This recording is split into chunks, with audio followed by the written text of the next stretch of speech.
HarperCollins presents A Very British Christmas, 12 Days of Discomfort and Joy by Rhodri Marsden. Read by Rhodri Marsden, Helen, Keeley and Paul Tyreman. Introduction.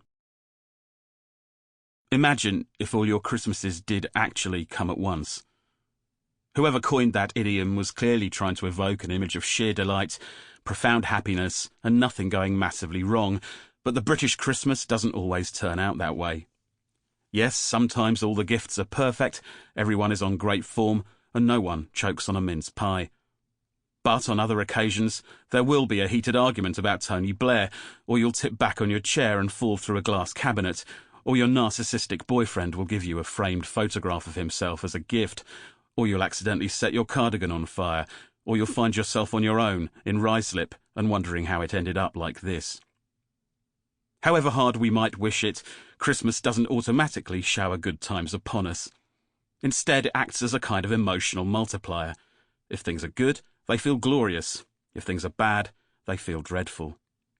This all makes for a rather intense period of time, and we can indeed be thankful that our Christmases don't come all at once, and instead space themselves out evenly over the course of a lifetime at regular 12-month intervals. As we get older and those Christmases tick by, our attitude towards the whole event changes. We begin our lives having absolutely no understanding of it. We lie there bemused, surrounded by people much older than us who are wearing paper hats and behaving in an unusual way.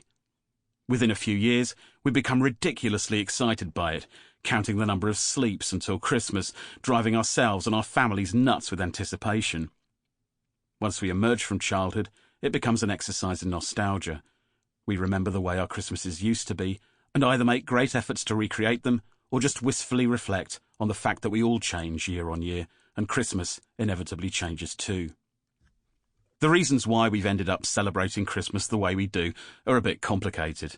The credit, or blame, is often laid at the door of Charles Dickens.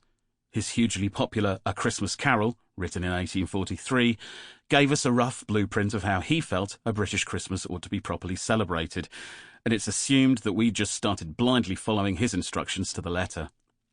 But while Dickens crystallised the Christmas celebration and made it sing for his readers, it's not as if he made the whole thing up.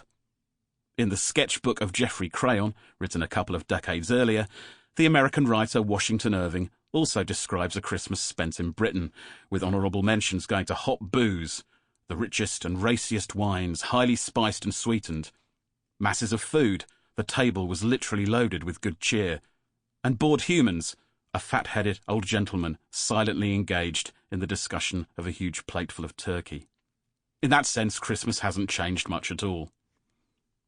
But in other ways, it definitely has. Over the decades, we've incorporated countless innovations into our traditional celebration.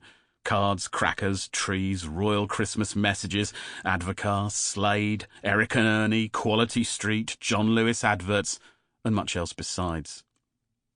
On top of that are all the family traditions and personal habits, completely unique to you and your kin, which you'd have trouble explaining to anyone outside your immediate circle. That's the kind of thing that I'm fascinated by, and as a consequence, this book feels less like a tribute to Christmas and more a tribute to humanity. It features dozens of stories that give a sense of our uselessness under pressure, our unquenchable joie de vivre, our maverick imaginations, our propensity to behave badly, and our sense of the absurd. When my brother and I were little, we both used to collect Panini football stickers. They would have the date of birth of each football player on the sticker, and one year we noticed that Gary McAllister was born on Christmas Day. Now, my family loves Christmas. We really get into it, but we're not religious.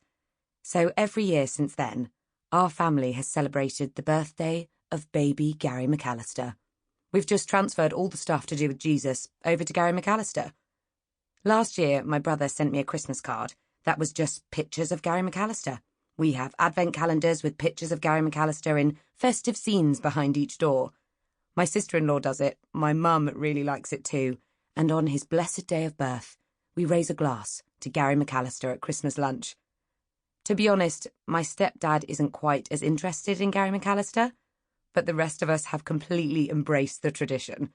It's dumb as hell, but we love it. Sample complete. Ready to continue?